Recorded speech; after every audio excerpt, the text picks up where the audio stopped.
Tony, Oui, Tony, mon cher Tony, mon cher. que peut apporter ou qu'apporte la spagiothérapie dans notre monde moderne? Est-ce que c'est vraiment une clé de compréhension, en tout cas de vie pour ce monde moderne un peu parfois troublé? Oui. En tout premier lieu, aborder cette démarche présuppose qu'auparavant, il y a une recherche d'explication complète. C'est-à-dire que celui qui s'intéresse à l'alchimie gnostique ne peut pas se contenter des bribes de réponses qu'il a pu avoir jusque-là. Il pressent quelque chose de global.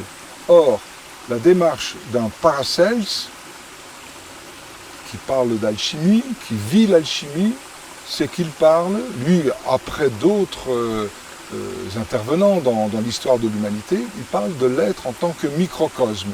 Donc c'est une thérapie, c'est une philosophie, c'est une démarche qui tient compte de l'être en tant que microcosme. Mais la plupart du temps, quand on parle de microcosme, on parle de l'homme. Et le macrocosme, c'est Dieu. Non, le microcosme est une sphère qui contient tout depuis l'origine de l'espace-temps.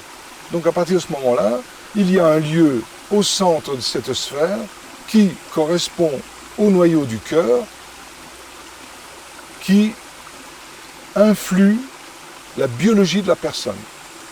Et la personne ainsi touchée a un questionnement. Et le questionnement, elle ne peut pas le trouver, expérience à l'appui, dans les bribes d'enseignements, qu'ils soient religieux, ésotériques, médicaux, etc. Donc il y a un mécontentement, et c'est l'être mécontent qui commence à s'intéresser à l'alchimie. Fondamentalement, c'est un être qui n'est pas content, voire qui a une haine de la mort, une haine de cette vie mortelle. Voilà, c'est la base. Donc, Oui. donc, tous les jours, à toute époque, on a cette haine. Donc à toute époque, que ce soit la spagithérapie ou l'alchimie, c'est une activité moderne en ce sens qu'elle va remettre l'homme Au en lien centre, avec lui-même. au centre de lui-même, et c'est quelque chose qui est éternel, on va dire. Quelque chose qui est à la fois philosophique, thérapeutique, etc. Mais pourquoi? Parce que tout se relie à un noyau. Un noyau, le cœur du cœur de l'être est passionné par cette question terrible, donc par une réponse terrible.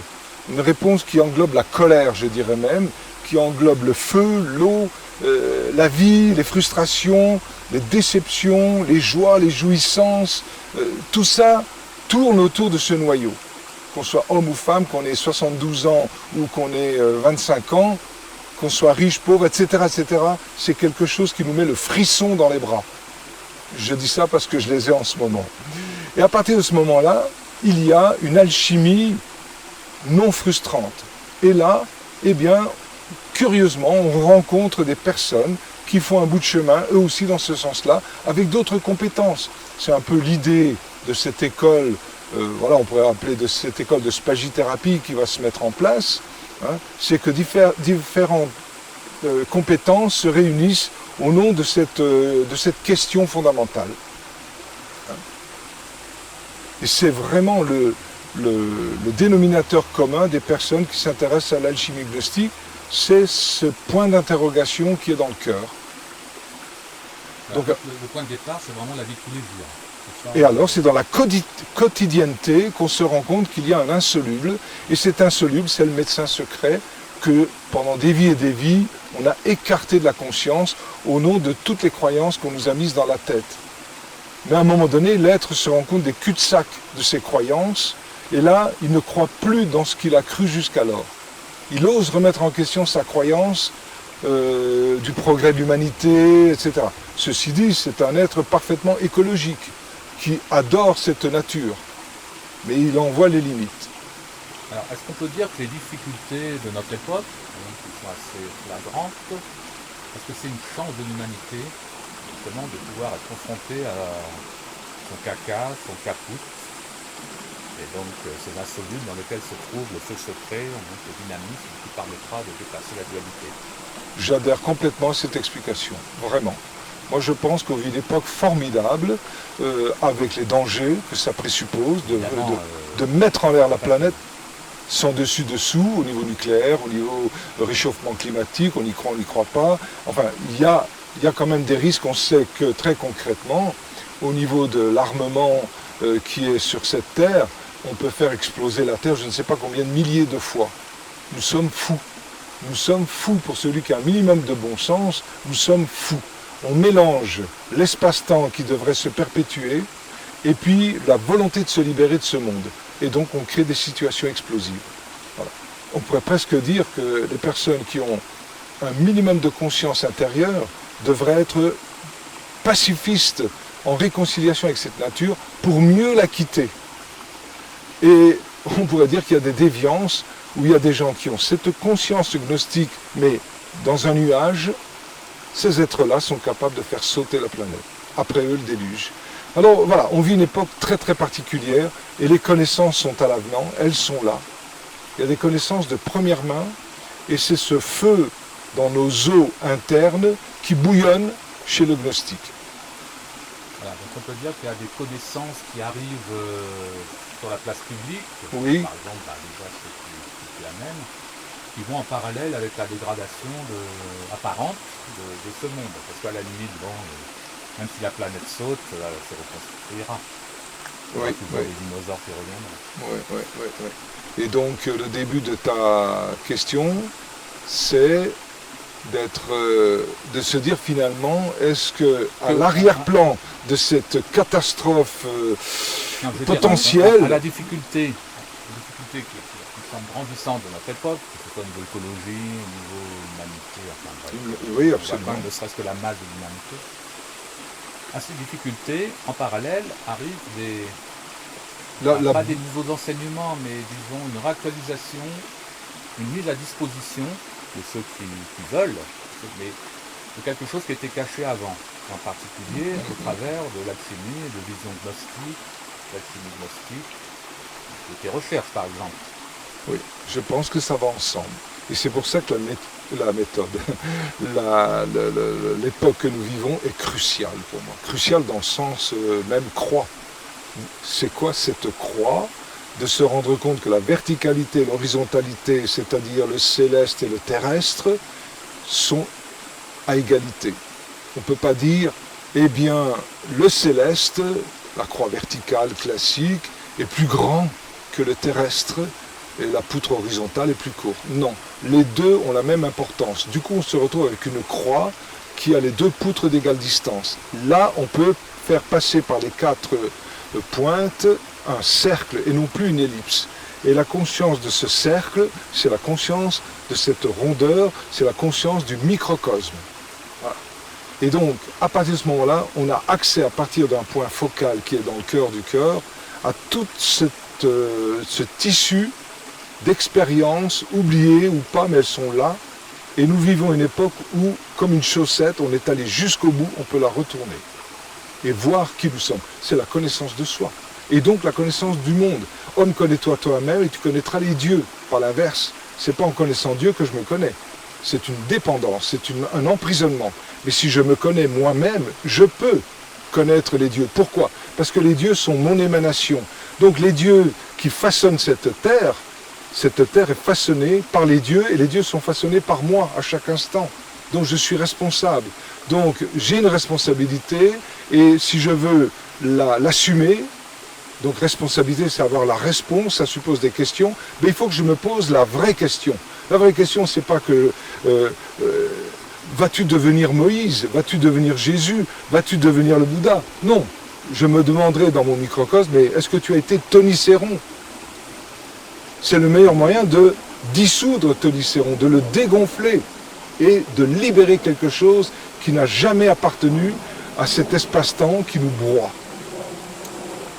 Mais cette responsabilité et cette dynamique, tu essayes ou tu la transmets dans tes enseignements, par exemple, oui. Que ce soit des livres, des formations, des stages. D'accord, c'est ça? C'est vraiment ça. Ce sont des pierres qui sont amenées à l'édifice pour se rendre compte que l'édifice a tout le temps été là. On arrive décomposé pour retrouver quelque chose d'unitaire. Voilà. Mais cette unité, elle est en nous potentiellement. C'est du solvay coagulant. Donc, ok Tony, donc là tu nous as bien parlé, tu nous as expliqué en quoi cette spagithérapie Elle est importante. était une réponse aux problématiques de notre époque. Maintenant, si on va aller plus loin, concrètement, bon, on a tes livres, et tu fais des formations, des séminaires, des stages, des colloques. Oui. Donc cette pulsion que le chercheur peut ressentir au plus profond de lui-même, eh bien, tout naturellement va s'intéresser. Il s'intéresse à ces divers sujets, et c'est ce que nous développons dans les stages. Et dans ce développement, eh bien, il va y avoir divers thèmes d'aborder, les plus riches possibles, étant donné que c'est lié à cette pulsion intérieure, de ce mécontentement intérieur. Et là, à partir de février 2020, eh bien, il y a toute une série de thèmes qui vont être développés, attenant à cette alchimie particulière qui est en relation avec l'être en tant que microcosme, en tant qu'être complet, qui contient en lui toutes les mémoires depuis le début de l'espace-temps. Tout est en lui, qu'il le sache ou qu'il ne le sache pas, et le questionnement qui est au plus profond de lui-même tient compte de l'être en tant que microcosme. Ce ne sont plus les êtres qui sont sous la houlette de tel lieu, de tel gourou, de telle croyance. Ce sont des êtres qui sont sous la houlette d'eux-mêmes. Et là, il y a un enseignement à porter qui ne soit pas un enseignement ralenti, dilué, quantifié, tu n'es pas prêt, etc. Non, il y a une souffrance gigantesque au plus profond du cœur humain, et cette souffrance réclame un enseignement sérieux, un enseignement qui donne des frissons dans la tête, dans le cou, dans les testicules, qui donne des frissons extraordinaires.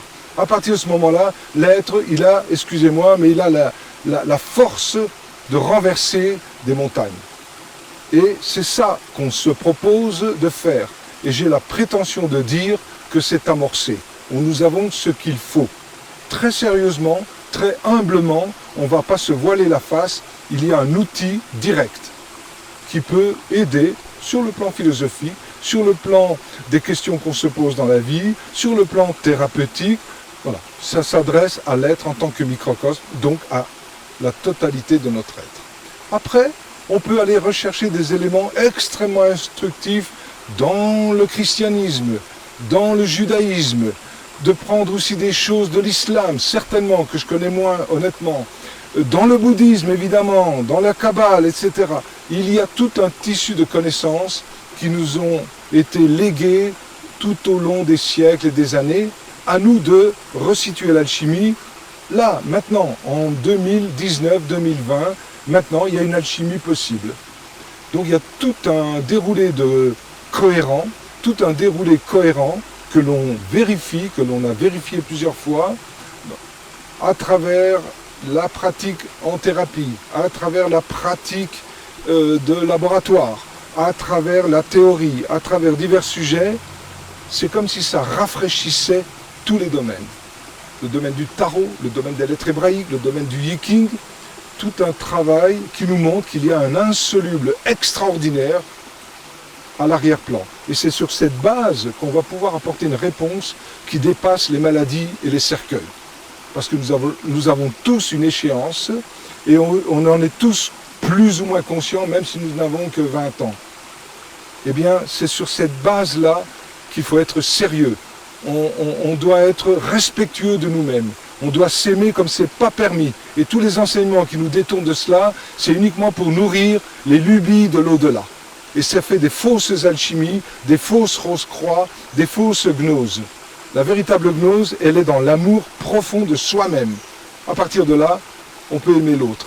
Le Christ nous dit, aime-toi, d'aimer les autres comme soi-même. Je recommence. Aimer son prochain comme soi-même. Comment voulez-vous aider votre prochain? Comment voulez-nous aider cette pauvre planète si on ne s'aime pas soi-même? Quand on voit les conflits qu'on a à l'intérieur de nous, qu'ils soient d'ordre sentimental, sexuel, intellectuel, voilà, comment voulez-vous que la planète aille mieux? Et si la planète ne va pas bien, ça ne fait que nourrir les égrégores de l'au-delà. C'est tout. Et nous sommes tués. On se tue par ignorance. Mon peuple se perd faute de connaissance, dit le Christ. C'est tout. Étudions, partageons. C'est le sens de l'enseignement, des stages, peu importe comment on les appelle, des rencontres. On prévoit une belle rencontre au mois de juillet l'année prochaine. Eh bien, c'est ce partage-là qui va nous permettre que ça rejaillisse et que ça éclaire, qu'on ne soit pas obligé de se réincarner 26 millions de fois, mais de profiter de l'expérience de son prochain pour bénéficier de la quintessence de ce qu'il a vécu. Ce qu'a vécu mon ami, voilà, un tel, eh bien, j'ai pas besoin de le vivre. Il l'a vécu, j'ai juste à recueillir la quintessence de son expérience. Donc, le condensé d'expérience que je recueille par ouverture à mon prochain me fait accélérer tout le processus alchimique. Voilà. Le plomb devient or. Et puis on se débarrasse de l'or parce que le plomb est peut-être sympa aussi à garder. Est-ce qu'on peut dire que c'est un enseignement vers une forme de libération? Oui, total même. Pour moi, c'est une libération, même si l'extérieur est complètement soumis à cette prison. Et même, on arrive à utiliser les barreaux de la prison de l'espace-temps pour prendre conscience d'une liberté instantanée à l'intérieur de la prison. C'est à l'intérieur de la prison que nous prenons conscience de la véritable liberté. Donc, avant d'être libre, il faut comprendre la prison dans laquelle nous sommes. Et seul l'enseignement gnostique nous donne cette conscience. Les enseignements spirituels classiques ne le donnent pas. Ils sont tout le temps dans l'espoir. Et l'espoir fait durer cette roue des réincarnations. Donc il y a quand même la possibilité aujourd'hui, au-delà de certains aspects catastrophiques dans la conscience humaine, dans l'écologie, dans cette planète, de ces hommes politiques qui sont à côté de la plaque, et de ces hommes religieux à côté de la plaque, etc., il y a la faille gnostique. Il y a moyen. C'est une évidence. Tout se vérifie, que ce soit la pratique alchimique, que ce soit les théories. Voilà, on voit comment la gnose apporte la pierre angulaire, l'aspect manquant, le dernier morceau du puzzle qui va nous faire apparaître l'image complète. C'est l'image complète de nous-mêmes que nous proposons dans ces enseignements gnostiques réactualisés aujourd'hui. Alors la gnose, ce n'est pas simplement un groupe, une école, etc. Il y avait au sein de ces écoles, comme les katas, les manichéens, il y a une gnose individuelle. Aujourd'hui, elle est manifestée là. Elle a pris sa croissance à partir de 2001, à l'automne 2001. Eh bien, la croissance d'une alchimie gnostique individuelle a pris son commencement. Et là, c'est au service, je dirais, de cette indépendance, de cette liberté structurelle fondamentale que l'enseignement de la spagithérapie essaye de coller. Humainement, c'est possible. D'ailleurs, c'est possible que humainement, et surtout pas divinement.